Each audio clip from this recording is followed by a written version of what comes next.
Every time you get angry, you hand your power to someone else. The calmest person in the room, that's the real leader. Not because they're passive, but because nothing shakes them. They've built an inner fortress no insult, rejection, or betrayal can enter.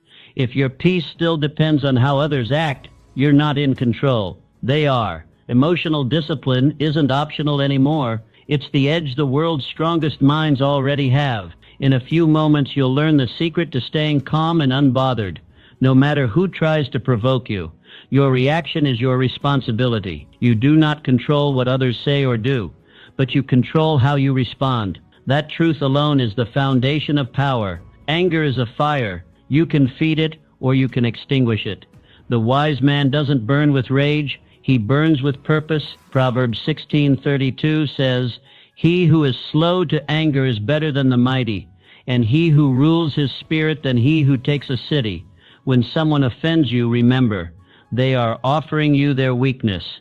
Will you accept it, or will you offer strength instead? You are not a puppet. You are not at the mercy of someone else's bad day. You are the master of your emotional estate. Like a skilled gardener, you uproot bitterness before it poisons your soil. Train yourself to pause, to breathe, to say nothing when fury begs you to speak. This discipline is the beginning of true power. Abraham Lincoln, during his presidency, often wrote letters filled with rage, but he never sent them. He knew the damage of reaction. Instead, he chose response. And history remembers him not for his outbursts, but for his composure. So must you. Offense is a choice, not a sentence. People will talk. They will mock your name, twist your motives, and assign to you stories that were never yours. That is the world. It always has been. Men will provoke. They will spread falsehoods in back rooms and disguise it as truth in public. And if you are not careful, you will begin to respond to each word, defend every blow, and retaliate at every jab. But here lies the trap. Offense is your decision. It is not given, it is taken. And once you take it, you have given something far more valuable in return, your peace. Even Jesus Christ, the one whose mission was divine, was not spared from this. He was spat upon. He was flogged. He was crowned with thorns and crucified like a criminal. And still, as the hammer drove the nails, he did not curse his accusers. Instead, he said, "Father, forgive them, for they know not what they do." In that moment, he taught us a truth few ever learn. Forgiveness is the highest throne of. You must never lower yourself to match the temperature of someone else's fury. When others burn with anger, let your spirit remain calm. When they slander, let your character speak louder than their noise. When they try to provoke, do not play their game. A lion never flinches at the bark of a street dog. Why?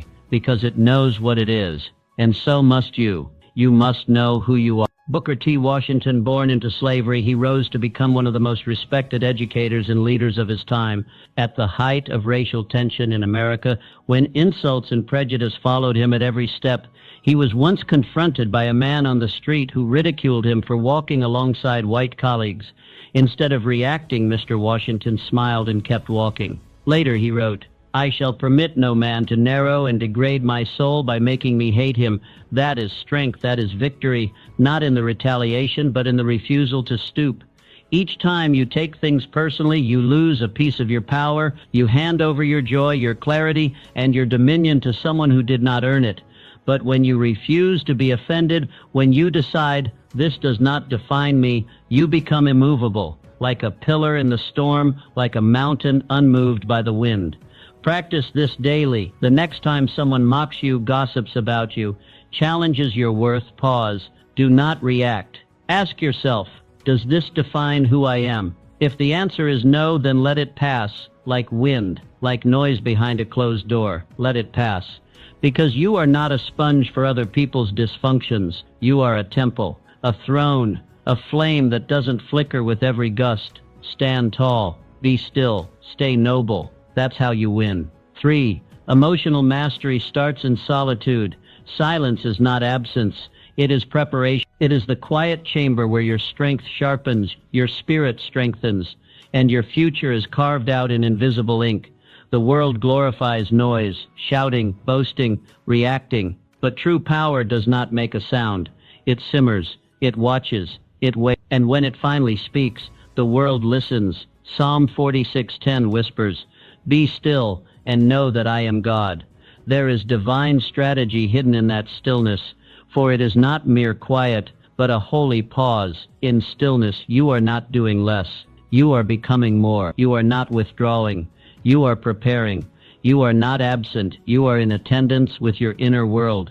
The man who masters his anger, who conquers his inner war, is not the one who bursts out in fury or wrestles for dominance in every room. No, he is the man who sits with himself, who breathes through the fire, who trains his emotions in silence until they bow in obedience to purpose. Every day must begin with silence. Give yourself this time alone, not to escape the world, but to prepare for it. Reflect on what you are building. Pray for the wisdom to act wisely. Write down your vision so it may become anchored in your mind. Listen for what your soul is trying to say. Think of solitude like a forge, a place of fire not for destruction but for shaping. When you step into silence, you are like raw iron placed in heat, not to melt but to be molded. You enter scattered, you exit shaped, like steel. Mahatma Gandhi understood this well. Before facing empires, before enduring prison and persecution, he often fasted and meditated in private. His strength wasn't in angry speeches. It wasn't in retaliation. His weapon was clarity, and clarity was born in silence. When he spoke, he moved nations, not because his voice was loud, but because it was forged in solitude. You must do the same. You cannot afford to live reactive. You cannot wake up and let the world set your tone. Begin with silence. Let stillness set the rhythm of your day. Guard it like treasure, because if you do not command your emotions in private, they will command you in public. If you do not train your thoughts when alone, they will betray you when challenged. Silence is not weakness. It is dominion. It is authority exercised internally. In silence, you rise above chaos. In silence, you become your own master. You don't need to prove anything. You don't need to defend everything. You don't need to shout to be heard. Your life, your decisions, your peace, they will speak for you. So practice stillness not once, but daily. Make it your foundation, not your emergency plan. Let your solitude become your sanctuary, the place where you meet God, where you meet purpose, where you meet your highest self. When the world shakes, let your silence be the anchor. When people provoke, let your silence be the shield. And when the time comes to act, your words will not be noise. They will be weapons of precision. Silence is not what the world sees, but it is where the unseen man is built. And that man, strong, stable, clear, is the one who wins. 4. Understand that most people are hurting. The insult hurled at you isn't always about you. Often, it is a mirror held up to someone else's suffering. People speak from their wounds. They bleed on those who didn't cut them. The bitterness they aim in your direction is often bitterness they cannot unload anywhere else. That is why you must learn this essential truth.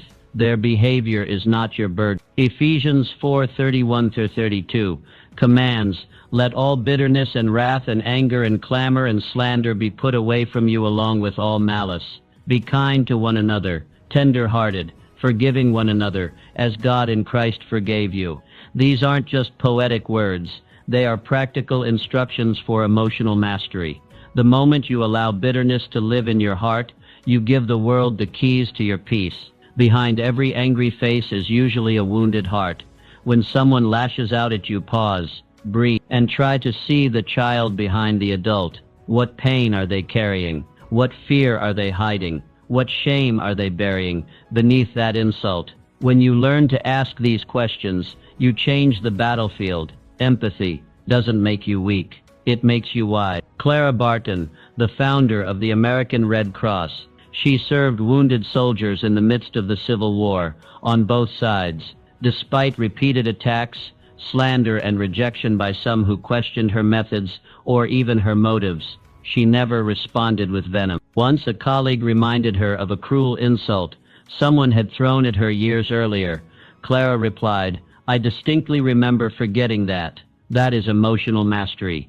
She refused to let offense live rent-free in her mind. She chose to release it, not for the offender's sake, but for her own, because she had work to do, lives to serve, purpose to fulfill, and grudges weigh more than most people can carry. When you understand this, you stop reacting to people.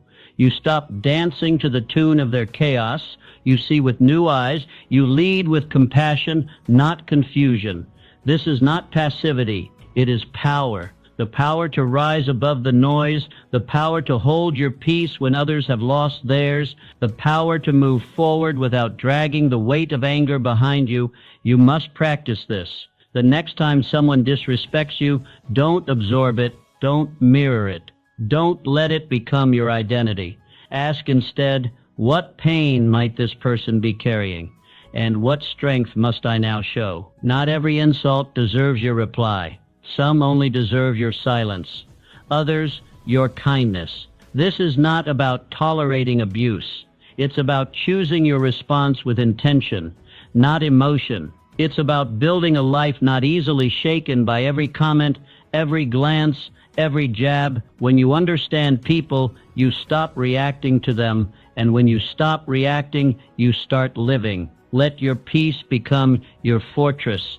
Let your empathy become your armor, and let your purpose become your compass. Because the moment you decide that nothing outside of you can dictate what lives inside of you, you have won. Not just the argument, not just the moment, but the war within. And that is a victory worth everything. 5. Anger drains what peace builds. Every time you give in to anger, you lose energy, mental energy, emotional energy, even physical energy. Anger is not just a reaction, it is a thief. It robs you of focus, of clarity, of joy. You may feel powerful in the moment, but what you are actually doing is draining your inner reserves. And when those reserves run dry, your vision becomes blurred, your decisions impulsive, and your life unstable. Peace, on the other hand, builds you up. Isaiah 26:3 assures us, "You will keep in perfect peace those whose minds are steadfast, because they trust in you." This is not a passive peace. This is fortified peace, grown in the soil of discipline, watered by trust, protected by focus. It is the reward of those who refuse to give their mind to every offense, every irritation, every storm. You must train yourself to stay anchored. Keep your mind stayed on what matters, your purpose, your mission, your integrity. Anything, and I mean anything, that takes you off course is too expensive. Let it go. You cannot afford to waste your power on petty things. You were not born to be reactive. You were born to be resolute. Think of your mind as a bank. Every angry outburst is a withdrawal. Every reaction that steals your focus is a leak in your account. But every calm response, every moment of stillness, every time you choose peace over panic, you make a deposit. You build emotional wealth. You become rich in clarity, strong in presence, and unshaken in storms. Andrew Carnegie, the great steel magnate who rose from humble beginnings to become one of the wealthiest men of his time, understood this principle well. As his influence grew, he was surrounded by critics, advisors, flatterers, and enemies alike. Yet he once remarked, "As I grow older, I pay less attention to what men say. I just watch what they do." Why? Because he refused to waste his energy on noise. He conserved it for decisions, for progress, for legacy. His peace came not from detachment, but from wisdom. He knew that every emotional reaction had a cost, and he chose to invest only where it mattered. You must do the same. Build your emotional reserves like a fortress. Don't react to every comment. Don't defend every accusation.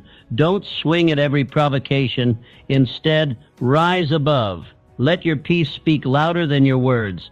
Let your calm become your signature. This is not about bottling your feelings. It is about mastering them. It is about recognizing that your emotions serve you, not the other way around. That your mind is a battlefield, and peace is your greatest weapon. So train for peace. Make it your habit. Begin your mornings with silence. Return to your breath when tension rises. Anchor yourself in gratitude when chaos knocks. Respond slowly. Speak gently. Move deliberately. Every day, accumulate peace. Stack it like currency. Because when the storms of life rise, and they will, the ones who stand are not those with the loudest voices, but those with the deepest roots. Keep your reserves full. Protect your energy like treasure. And remember, peace is not proved in words. It is proven in restraint. In a world that rewards reactivity, choose mastery, choose calm, choose discipline. That is how you build emotional wealth, and that is how you win. Purpose makes you immune to petty things. You cannot be easily bothered when your mind is fixed on your calling. A man consumed by purpose does not break his stride for the barks of criticism. He does not pause to argue with the voices behind him. The man with a mission understands. Every distraction is a delay, and every delay is costly. Philippians 3:14 gives us the blueprint. I press on toward the goal to win the prize for which God has called me heavenward in Christ Jesus. That pressing forward is not just movement, it is protection. Purpose shields you. It narrows your vision. It trims the fat of pettiness. It silences unnecessary battles. When your eyes are on the summit, you do not argue with those lingering at base camp. Petty people argue. Purposeful people ascend. It is a law of energy. The higher you rise, the thinner the air, and the quieter the noise. When your life is rooted in something higher, something holy, you simply do not have the emotional margin to be offended. You have mountains to climb, people to lift, futures to shape. Why waste your breath proving yourself to those who are not even climbing? Every minute you spend being angry is a minute stolen from your mission. That is the true cost of offense. It doesn't just steal your peace, it steals your momentum. And once momentum is lost, even the strongest vision grows weary. Theodore Roosevelt understood this deeply. Long before the presidency, he endured ruthless attacks from his own party. They mocked his ideals, challenged his convictions, and tried to break his spirit. But Roosevelt did not flinch. He said aggressive fighting for the right is the noblest sport the world affords. He didn't get tangled in gossip or petty rivalries. His eyes were on the reform, on the nation, on the legacy. He chose the mountain over the mud. You must do the same. Focus is not just a strategy, it is a discipline. You must train yourself to ignore what does not build you. You must resist the temptation to respond to every insult, to defend every step. Your silence is not weakness, it is wisdom. Your restraint is not fear, it is force channeled. The world will always have noise, critics, cynics, jealous hearts. But their volume does not define your value. Your mission does. Your integrity does. Your progress does. So stay focused. Let others waste their breath trying to drag you into debates. Let them talk. Let them provoke. You walk forward. You press on. You climb. Think of your energy as sacred fuel.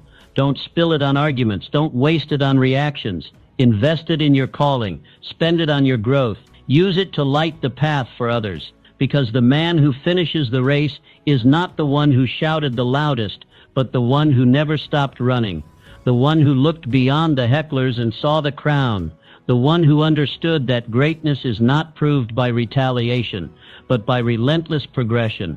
So fix your eyes on your calling, set your feet on the path, guard your mind like treasure, and press on. Let the world bark, complain, gossip, and doubt. Let them, you have a summit to reach, and when you get there, you will see every offense you ignored, every distraction you declined, every petty battle you walked past. It was all worth it, because the view from the top doesn't remember the noise from below. 7. You can train your mind to stay calm. Calmness is not a trait, it is a habit, a discipline, a muscle built over time, through trial, through discomfort, through repetition. You cannot expect to remain calm in the storms of life if you have only trained under clear skies. Calmness isn't born, it is built, and it is built daily. Proverbs 15:1 teaches, a soft answer turns away wrath, but a harsh word stirs up anger. The principle is simple, the choice is always yours. No one makes you angry. No one forces your reaction. You choose, you decide, and in that decision, your power is revealed. Speak to diffuse, not to destroy. Respond to build, not to break. You must start where you are. Practice calmness in the small, seemingly insignificant moments. Get cut off in traffic? Smile instead of seethe. Get interrupted in a meeting? Take a breath before you respond. These are not nuisances. They are training grounds. You are in the gym of your character. Every annoyance is a drill. Every provocation is a rep. And every time you respond with peace, you grow stronger. Just like athletes train long before they enter the arena, you must drill calmness before conflict knocks. You do not wait until the fire rises to find your extinguishers. You train before. Henry Ford, the industrial titan, understood this deeply. He built not only machines but movements, and in doing so he faced fierce resistance from rivals, from lawmakers, even from his own investors. But Mr. Ford rarely reacted in rage. He believed in efficiency of emotion as much as efficiency of mechanics. When Mr. Ford was heavily criticized in the press, instead of launching a defensive public tirade, he quietly continued working. When asked why he didn't respond, he said, "You can't build a reputation on what you're going to do. You build it by doing it." That's calmness as strategy. Mr. Ford knew his mission. He had no time to waste on temporary fires. He had an empire to build. And empires are not built in haste or anger. They are built in control. This is the model. You do not need to silence every critic. You do not need to correct every insult. You need only to master yourself. So train daily. Practice silence over snapbacks. Choose pauses over panic. When tension rises, let your breath deepen. Let your voice soften. Let your words become tools of peace. Calmness does not mean passivity. It means precision. It means choosing the right response, not the loudest one. Over time, this becomes who you are, not because it was always natural, but because it became necessary. The world will test you, people will provoke you, and the storm will come. But if you have drilled in peace, you will not be shaken. You will not lash out. You will lead. Let every day be your training ground. Let every irritation become your opportunity. Because the man who stays calm when others lose control is the man who commands the room, not with volume but with presence. Calmness is not weakness. It is strength perfectly harnessed. And when it is mastered, it becomes your shield, your sword, your silent power. So stay ready, train daily, and build the kind of peace that cannot be provoked. That is how leaders are made. That is how legacies are built. Let go of the need to be right. Much of the anger you feel does not come from injustice. It comes from ego, the need to prove yourself, the hunger to win an argument, the desire to dominate a conversation or come out on top. But what if you didn't need to be right? What if instead of chasing victory, you chose wholeness? What if the real success was not in the comeback, but in the calm? Romans 12:18 gives us a liberating truth. If it is possible, as far as it depends on you, live at peace with everyone. That peace isn't always mutual. It doesn't mean everyone will like you, agree with you, or validate you, but it does mean you refuse to fuel the fire. It means you refuse to let someone else's chaos become your climate. Peace sometimes means letting go of the last word, of the clever reply, of the perfect retort. It means choosing harmony over temporary victory. Because when you stop arguing with fools, you stop looking like one. And when you choose to be whole instead of right, you gain something that no argument can offer, your dignity. Imagine you're walking through a muddy path. Someone ahead of you turns and throws dirt. You have two choices: stop, turn back, and wrestle in the mud, or keep walking towards solid ground. Which one gets you closer to your destination? The answer is always the same: walk away. Not out of weakness, but out of wisdom. Franklin D. Roosevelt, one of the most scrutinized presidents in history, faced waves of political slander. Opponents questioned his health, his policies, even his character. But Roosevelt rarely responded in kind. Often he would simply smile and say nothing, because he understood a timeless principle. Not every battle is worth the war. Not every comment deserves a comeback. His focus was not on applause, but on outcomes. He was building something bigger than rebuttals. That's the model. That's maturity. You don't have to silence every critic. You don't have to correct every misconception. You only have to stay faithful to your mission. Your peace is your proof.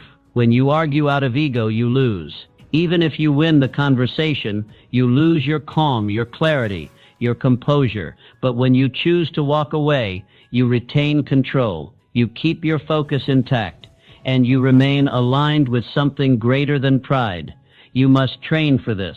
The next time someone challenges your worth, your ideas, or your decisions, ask yourself, am I trying to protect my integrity or just my ego? If it's ego, let it go. If it's integrity, let your actions speak. Because the truth doesn't need shouting, it only needs living. Let your peace be louder than your arguments. Let your presence do the speaking. Let your patience speak volumes. Because every time you walk away from petty conflict, you prove your strength. Every time you choose peace over pride, you gain ground. And every time you value purpose over ego, you grow. This is how leaders move.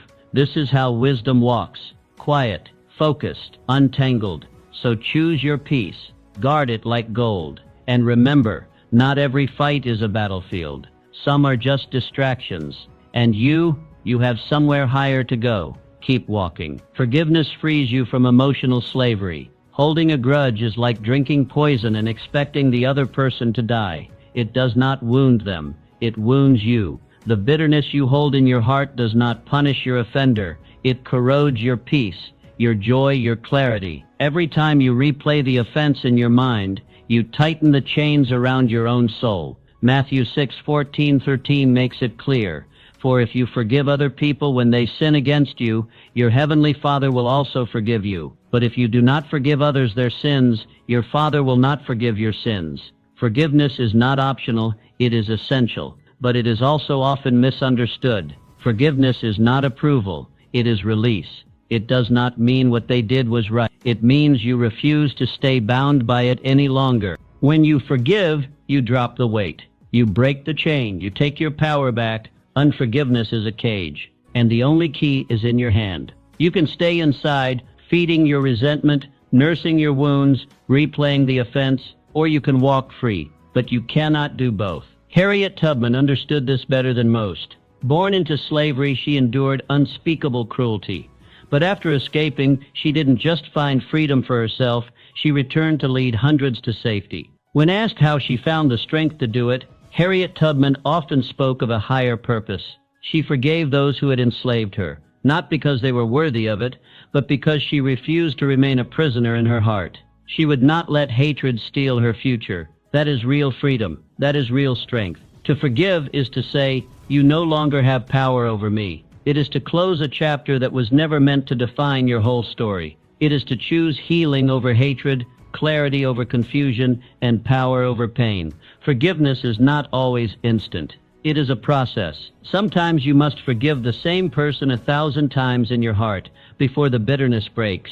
But every time you choose to let go, you move forward. You breathe deeper. You rise higher, because forgiveness is a ladder, and unforgiveness is a trap. You must make peace with the past, or you will poison your future. The grudge may feel like protection, but it is a prison. Release it. Not because they deserve your mercy, but because you deserve your peace. Forgive, not to free them, but to free yourself. When you forgive, you return to your power. You stop letting someone else's actions write your emotional script. You reclaim your narrative. You move from being a victim to a victor. So how do you begin? Start with honesty. Acknowledge the pain. Speak it out. Name the wound. And then declare your decision. I will not carry this any longer. Pray for the strength to let go. Ask for divine help. Write a letter you never send. Say the words you've been choking on. Then take a deep breath and release. Forgiveness does not erase memory, but it transforms meaning. What once defined you can now refine you.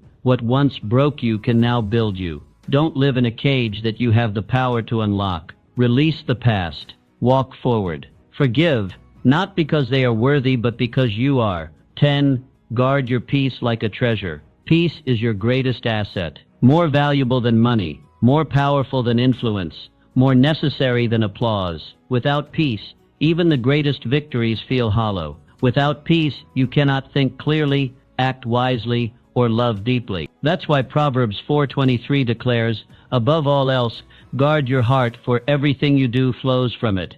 Your peace is a gatekeeper to your destiny. It must be guarded with intention, protected like treasure, preserved like legacy. Because once your peace is compromised, your decision-making suffers, your focus fragments, your purpose drifts, and your life, once clear and full of momentum, becomes foggy. So guard your peace like you guard your bank account. Would you hand out your financial passwords to anyone who asked? Of course not. Then why give your mental and emotional peace to foolish arguments, toxic people, or imaginary offenses? Not everything deserves your energy. Not every comment needs a reply. Not every insult is worth your notice. Learn the sacred art of saying no. No to drama. No to unnecessary triggers.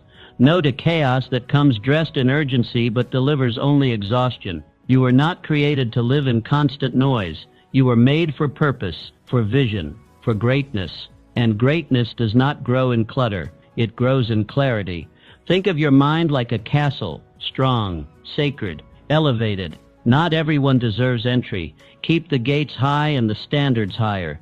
Let only what aligns with your calling pass through. Your peace is not public property. It is a sanctuary, a fortress, and it should not be violated by every demand that knocks. Jesus often withdrew to quiet places, not because he was avoiding people, but because he was preserving power. Even he, the Prince of Peace, knew the importance of separation to maintain strength. You must do the same. Retreat is not weakness. It is strategy. Start your day with peace. Anchor your routines in stillness. Meditate, pray, read, reflect. Fill your internal well before the world makes a withdrawal. The chaos outside should never be louder than the calm within. Your peace is the soil where ideas grow, where healing happens, where leadership forms. Distractions are thieves. They don't come to entertain you. They come to erode you. Stay vigilant. Ask yourself daily, is this conversation adding peace or subtracting it? Is this activity feeding my soul or draining it? The moment you feel your peace slipping, pause, recenter, protect it, because when you are rooted in peace, nothing can shake you. The storms may rise, but you will remain. The critics may shout, but you will not flinch. The world may spin, but you will move with purpose. Build your life around peace. Design your schedule with it in mind. Choose your relationships through that lens. Prioritize rest without guilt. Set boundaries without apology. Because peace is not passive. It is intentional. It is powerful. It is priceless. And remember, a peaceful spirit is a magnet for wisdom, strength, and favor. It attracts clarity. It nurtures resilience. It keeps your vision sharp and your soul unburdened. So protect your peace. Guard it fiercely. Preserve it daily. Because when peace leads, purpose follows. And when purpose is clear, your life becomes unstoppable. 11. You cannot be offended without your consent. No one can inject offense into your heart unless you open the door. You are not a sponge, helplessly soaking up every word, glare, or accusation that comes your way. You are a gatekeeper. You decide what gets in and what stays out. People may throw insults, spread rumors, or attack your character, but unless you accept their words, they hold no power. You may not control their mouths, but you do control the space between their voice and your reaction. The reason most people live offended is not because of what was said, but because of how they've trained themselves to respond. They've wired their emotions to react instantly without reflection. And that reaction is the very trap. Offense seduces you into emotional bondage. It pulls you away from reason and peace and locks you into a cycle of retaliation. But Proverbs 19:11 says, "A person's wisdom yields patience. It is to one's glory to overlook an offense." The scripture doesn't call overlooking an offense weakness, it calls it glory. Why? Because it takes strength to rise above. It takes wisdom to wait, breathe, and choose a higher road. That is not surrender. That is mastery. So how do you begin to break free from offense? You start by deciding that your peace is not for sale. Not today, not ever. Your emotional balance is not up for auction. You begin to train your mind to evaluate what happens around you without emotionally absorbing it. The first thought to adopt is this is about them, not me. Someone else's behavior is not your identity. Their insult is not your reflection. Their gossip is not your truth. Replace reaction with reflection. Ask, is this worth my peace? Is this who I want to be? Does this reflect my calling? When you do this, you begin to reclaim the emotional territory you had given away. Even Jesus, the model of divine strength, was insulted, mocked, beaten, and spat upon. And still, he chose silence. He chose clarity over chaos. When the crowd hurled slander, he didn't shout back. He stood firm. That kind of calm under fire is not weakness. It is royal restraint. It is spiritual power. When you rise above offense, you do more than just protect your peace. You model maturity. You preserve your energy. You focus your life on the mission, not the noise. And your actions begin to speak louder than any insult ever could. So choose to be unshaken. Choose to be deliberate. When offense knocks, do not answer the door. You are not obligated to carry what was thrown at you. You are not defined by those who misunderstand you. You are a gatekeeper. Stand tall. Guard the gates. Let peace be your doorman. Offense will come, but reaction, that's optional. And when you train yourself to respond with patience, with wisdom, and with restraint, you walk not only in strength, but in glory. 12. You rise above what you understand. Anger often comes from misunderstanding, a failure to see the whole picture. When someone wrongs you, speaks harshly, or acts out of character, the immediate instinct is to defend, to retaliate, to feel wounded. But more often than not, what you're seeing is not the full story. It's only a surface expression of something deeper within them. And when you gain that insight, anger begins to loosen its grip. You cannot rise above what you don't understand, but once you do, everything changes. You move from reaction to reflection, from emotion to mastery. Understanding gives you perspective. It sharpens your discernment. It reminds you that people act out not always because of you, but because of what's happening in them. Hurt people hurt people. Insecure people provoke others to validate themselves. Jealous people gossip to fill the emptiness inside. But their behavior, no matter how sharp, does not define you. It reflects them. Ephesians 6:12 gives us powerful insight. For we wrestle not against flesh and blood, but against principalities, against powers, against the rulers of the darkness of this world, against spiritual wickedness in high places. That means it's bigger than one comment, one insult, or one person's action. There's a deeper war at play, a battle inside hearts and minds. When you understand this, your enemies look smaller, and your peace becomes stronger. To rise above, you must pause. When offended, ask yourself, what pain is this person projecting? What insecurity are they hiding behind this insult? What fear is fueling their anger? That moment of inquiry transforms the atmosphere. Their words begin to lose weight, and your wisdom begins to grow. Suddenly their actions don't seem so personal. Their offense doesn't seem so powerful, and you no longer feel compelled to match their chaos. Instead, you choose calm. You respond from a place of authority, not anxiety. You lead, not react. You build peace, not walls. Abraham Lincoln, a man constantly under fire from critics, opponents, and even his own allies. Yet he carried a calmness that disarmed many. One journalist mocked him in print for years, questioning his intelligence, decisions, and leadership. Yet years later, Mr. Lincoln offered this same man a government position. When asked why, Lincoln replied, "He had talents I could use." That is the power of understanding over offense, of purpose over pride. Mr. Lincoln didn't let the man's past insults determine his value. He looked beyond the noise and saw utility. He valued contribution over conflict. That's how legacies are built, not in emotional outbursts, but in strategic clarity. You must adopt the same lens. Step back. Rise up. See the bigger picture. Don't get entangled in every slight. Don't let offense become your identity. Understand the source and you disarm its sting. Understand the pain and you reclaim your peace. This is not about excusing poor behavior. It's about protecting your energy. It's about staying rooted in truth. Because when you understand people, you navigate them wisely. You stop taking things personally. You begin to lead with empathy, confidence, and calm authority. So the next time anger rises, stop and ask what's really going on here. Let that question guide you to wisdom. Let it turn conflict into clarity, and let it guard your heart with the peace that surpasses all understanding. Understand and stay unshaken. 13. Stop letting temporary people control your permanent mood.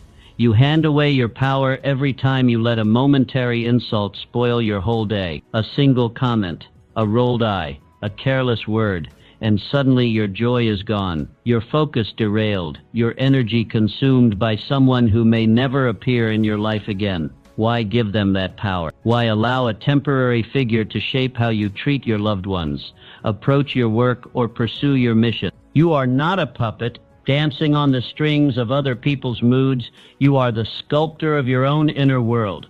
You decide what gets in, you decide what stays out. The reason most people remain perpetually bothered is because they allow temporary people to take up permanent space. Their peace is hijacked by insignificant moments. Their purpose is stalled by petty noise.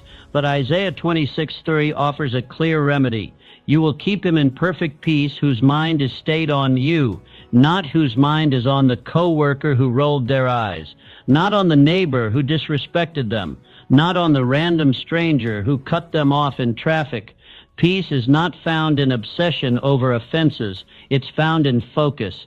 When your mind is fixed on purpose, on mission, on God, you become unshakable. So here's what you do. The next time someone tries to pull you into conflict, you pause, you breathe, and you ask yourself a few powerful questions. Does this matter in a week? In a year? Will this person's opinion pay my bills, raise my children, or build my future? If the answer is no, then let it go. Why carry what doesn't count? Why bleed energy into empty battles? George Washington understood this well. During the Revolutionary War, he was not only fighting a global empire, he was navigating betrayal, criticism, and slander from within his own ranks. Some of his own generals doubted him, whispered behind his back, even plotted against him. Yet Mr. Washington remained composed, dignified, focused, not because he lacked emotion, but because he prioritized mission over ego. He could not afford to pause the revolution to correct every insult. He had a nation to birth, and so do you in your own way. You have a life to build, a calling to answer, a legacy to shape, and that calling is too sacred to be sabotaged by emotional distractions. Guard your emotional bandwidth. Stop giving power to people who haven't earned influence. Don't treat passing storms like permanent forecasts. Learn to shake off the dust, to smile and walk away, to bless and keep building, because you are responsible for the climate of your mind. No one else. Choose stillness over reaction. Choose elevation over entanglement. Every time you do, you strengthen your core. You reinforce your purpose. You become like the oak tree, deep-rooted, unmoved by surface winds. Let people talk. Let critics bark. Let the world spin. You stay centered. Stay planted. Stay focused. The work ahead of you is too important. The vision too grand. The destiny too precious.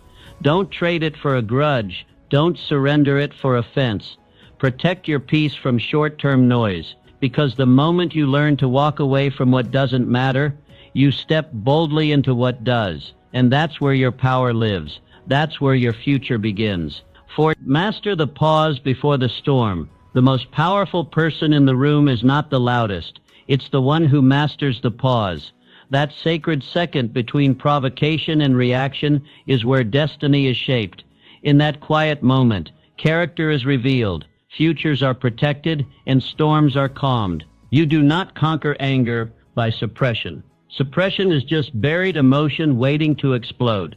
You conquer anger through awareness, and awareness lives in the pause. It is in the space where you choose your response, rather than serve your reaction. That choice, tiny, invisible, silent, is where your strength is built. Mastering the pause begins with a single habit: breathe and buy time. You don't need to win the moment. You need to protect the mission. When someone provokes you, don't answer instantly. Instead, breathe deeply. Count backwards. 10 to 1. Take a short walk. Step outside. Turn your attention inward. Respond only when your voice carries purpose, not poison. That 1 second of silence might save a friendship, a reputation, a business deal, or even your peace of mind. It is in the delay that you gain distance, and in that distance, you gain clarity. What seems urgent in the fire of emotion often looks trivial in the calm of reflection. Winston Churchill, known for his fiery speeches and sharp wit, carried within him a practice that many overlooked. Though he could command crowds and shake governments with his words, he was careful with them. His secret: he rarely responded to criticism instantly. When attacked, questioned, or slandered, even in the chaos of war, Churchill would often say, "Let me sleep on that." Why? Because he understood that rash responses destroy strategy. He knew that strength is not proved by how fast you speak, but by how wisely you speak, and wisdom lives in patience. You must do the same. Every conflict, every insult, every challenge is a fork in the road. React fast, and you often regret. Respond slowly, and you lead. Mastering the pause is not weakness, it is control, self-command. It is knowing that no one else dictates your state. Train yourself in this. Practice in the small things so you're ready for the big ones. Someone cuts you off in traffic? Breathe. Your coworker speaks out of turn? Pause. A relative presses your buttons at a family gathering? Step away. Every pause is a rep. Every silence is a set. You are building emotional muscle. Let your pause be your power. Not because you are passive, but because you are precise. Because you refuse to let a 5-second offense hijack your 5-year future. You don't have to respond to everything. You don't have to explain yourself to everyone. You don't have to attend every argument you're invited to. You only need to protect your alignment, your clarity, your mission. And when you do speak, let it be with strength, with vision, with calm fire. Because the person who can pause before they strike, who can think before they speak, who can breathe before they battle, that person is unstoppable. So let others rush. Let them react. Let them shout. You master the pause, and you will master everything. 15. Choose mission over emotion. Every time you get angry, you delay your mission. You burn energy meant for your calling on emotions that offer no return. You slow down momentum meant for movement. The cost of anger is high. It steals your focus. It clouds your judgment. And most dangerously, it redirects your time from creation to reaction. Your emotions are not your enemy. They are signals, not steering wheels. They can inform you, but they must never control you. When anger starts to guide your actions, it becomes a thief of purpose, a thief of productivity, a thief of peace. The wise man asks a better question. Is this offense more important than my assignment? That one question clarifies everything. It separates temporary distractions from eternal responsibilities. Paul understood this well when he wrote in 1 Corinthians 9:26, "I do not run like someone running aimlessly. I do not fight like a boxer beating the air." Paul wasn't here to waste punches. Neither are you. You are not here to win every argument. You are here to build, lead, impact, and grow. You are not here to be reactive to every insult, every glance, every whisper. You are here to fulfill a calling, and that calling is far too great to trade for a moment of rage. To keep your focus, you must remember your why you wake up early, why you stay up late, why you keep showing up when no one claps, why you push through discomfort, why you believe in something greater. When emotion rises, hold your mission tighter. Let the noise fade beneath the weight of your purpose. The insult may sting, the criticism may cut, the betrayal may burn, but your assignment is still waiting. Your future still calls. Your legacy still matters. Do not let temporary pain hijack permanent progress. Let your future speak louder than your feelings. Thomas Edison, 10,000 failed experiments, a mountain of doubt, a sea of critics. He had every reason to quit, to snap, to lash out.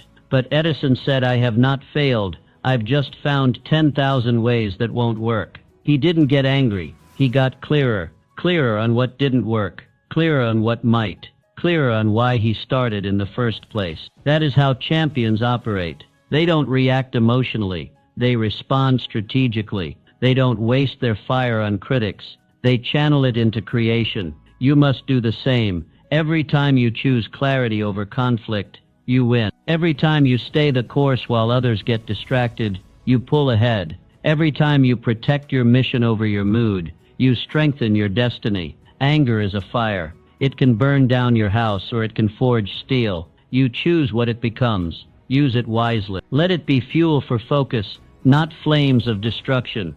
When the emotion comes, and it will, don't suppress it. Redirect it. Breathe. Step back. Ask what matters most right now, and then choose the path that honors your mission. That's how you rise. That's how you lead. That's how you win. Not by shouting louder, but by staying focused longer. So the next time anger knocks, don't answer with rage. Answer with resolve. Your calling is too important. Your mission too sacred. Your future too bright. Protect it at all costs. 16. People reflect your inner state. What bothers you on the outside is often a mirror of what's unresolved inside. The sting of criticism, the irritation of being overlooked, the anger when someone crosses a line, these don't begin out there, they begin within. When your peace is firm, nothing shakes you. But when your inner world is unsettled, even the smallest things feel like threats. Emotional control is not a matter of suppressing rage or pretending to be calm. It is an inside job. We often think we are reacting to people, but more often we are reacting to our own reflection in them. People don't really see you. They reflect back what you believe about yourself. That's why you can receive the same feedback from two people and react completely differently. One hits a nerve, the other doesn't. The difference, your internal state. Jesus said it plainly in Luke 6:45, out of the abundance of the heart his mouth speaks. What overflows from someone else often reveals what is overflowing in you. If your heart is full of fear, then every question feels like judgment. Every disagreement sounds like rejection. But when your heart is full of purpose, most things bounce right off. They can insult you, and it doesn't sink in. They can question you, and it doesn't shake your confidence. Because your identity is not anchored in their opinions, it's rooted in your own clarity. So what do? You check your inner state daily. Ask yourself, do I feel centered today? Am I grounded in my vision? Do I know who I am and what I stand for? If not, don't point fingers. Don't rush to defend yourself. Heal the mirror. Clean the lens. Do the work inside. Journal. Pray. Reflect. Return to your source. Build your inner strength like a temple. Place bricks of discipline, mortar of truth, pillars of identity. When you do that, the winds of the world blow, but they don't bend you. You become immune on the outside because you're fortified on the inside. Take Eleanor Roosevelt. She was no stranger to criticism. As First Lady, she redefined the role, spoke her mind, and challenged societal norms. She was mocked in newspapers, attacked by opponents, even ridiculed by members of her own party. But she famously said, "No one can make you feel inferior without your consent." She didn't say the world wouldn't try to insult you. She said you don't have to accept it. That's the essence of power. It's not in silencing the world. It's in anchoring yourself so deeply that the world's noise loses its volume. Your power is internal. It lives in your self-concept, in your discipline, in your decision to rise above. So take ownership. Don't wait for the world to change. Change the way you see yourself. Build your foundation. Strengthen your heart. Clarify your values. And choose every day to respond from a place of wholeness. When your inner world is built strong, the outside world eventually aligns. People start treating you with the respect you embody. Situations that once shook you now reveal your growth. You move from reactive to proactive, from insecure to anchored. That is the path to emotional mastery. Not through resistance, but through inner repair. Not by demanding respect, but by embodying it. Heal the mirror and watch your world transform. 17. Elevate. Don't escalate. Anger loves company, but leadership requires solitude. Anger wants you to react, to join the chaos, to match fire with fire. But leadership requires that you rise above the flames. When you react, you escalate. When you rise, you elevate. And only one of those choices brings peace. You were not made to fight every fire. You were made to walk through the heat without being consumed. Romans 12:21 gives us the blueprint. Do not be overcome by evil, but overcome evil with good. That's not passive resistance. It's powerful redirection. You don't win by matching someone's negative energy. You win by maintaining your own. You must understand your value is not determined by the volume of your reply, but by the vision behind your restraint. When you stay calm in conflict, when you pause instead of pounce, when you lead instead of lash out, you become the thermostat, not the thermometer. You set the tone. You decide the direction. So how do you rise? It starts with one rule. Don't fight for dominance. Fight for direction. Ask yourself, where do I want this moment to take me? If the answer is nowhere, then don't go. If the argument leads to no progress, don't participate. Let them rage. Let them provoke. You stay still. Stillness is not surrender. It's strategy. Real strength is silent. It does not need to be loud to be powerful. It does not need to retaliate to be respected. Power is presence, and presence comes from purpose. When you know where you're headed, you don't let distractions detour you. Take Nelson Mandela, 27 years in prison, stripped of freedom, separated from his family, surrounded by hatred. When he was released, he had every human reason to lash out, to seek revenge, to respond to violence with fury, but he didn't. He elevated. He chose unity over vengeance, dialogue over destruction. And that is why he didn't just survive. He transformed a nation. Nelson Mandela knew what few are willing to admit. Peace is louder than war. Restraint echoes longer than rage. Dignity outlasts dominance. That is the legacy of a leader. So the next time someone tests you, don't match them, outgrow them. Don't answer with equal aggression. Answer with higher vision. Don't stoop to their level. Stand on your values. You don't owe the world a reaction. You owe it a revelation of what maturity looks like, of what grace under pressure feels like, of what wisdom in motion sounds like. You are not here to mirror dysfunction. You are here to model greatness. When you lead, you will be misunderstood. When you stay silent, people will assume you are weak. When you walk away, they will call it cowardice. Let them, because while they're talking, you're built. While they're arguing, you're growing. And while they're focused on you, you're focused on the mission. Remember, anger may feel strong in the moment, but peace endures. Anger burns bridges. Peace builds kingdoms. Choose wisely.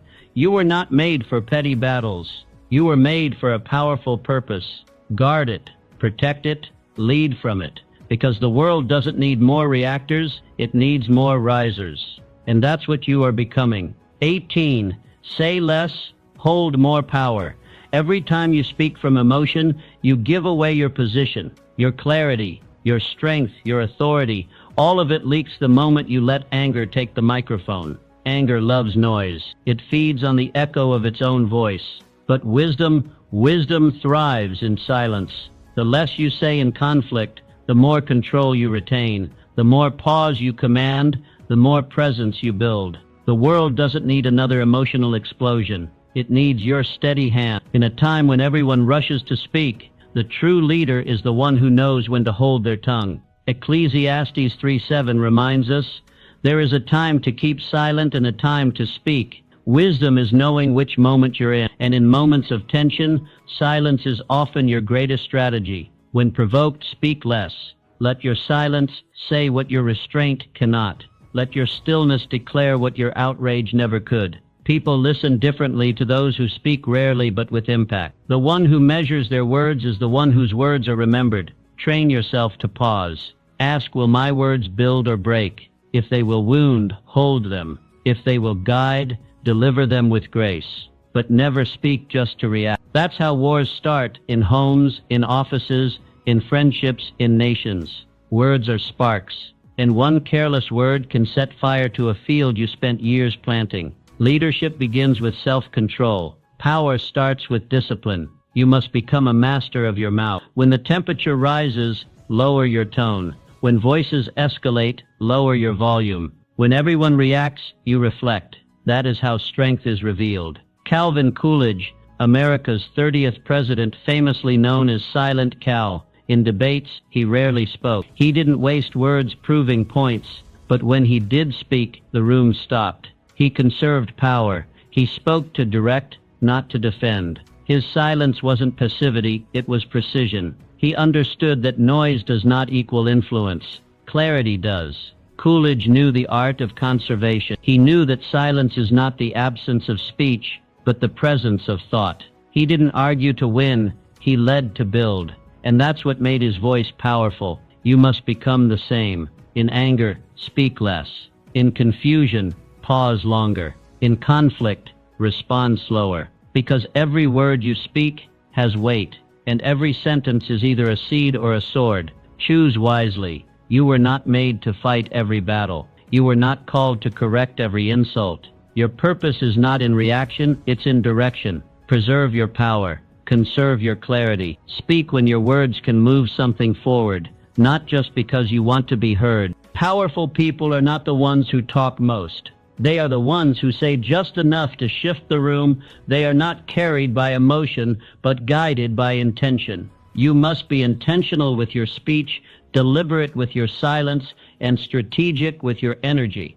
The next time conflict arises, do not rush to speak. Wait, breathe, weigh your words, let your silence be the wall that absorbs the fire, and when you finally speak, make every syllable count.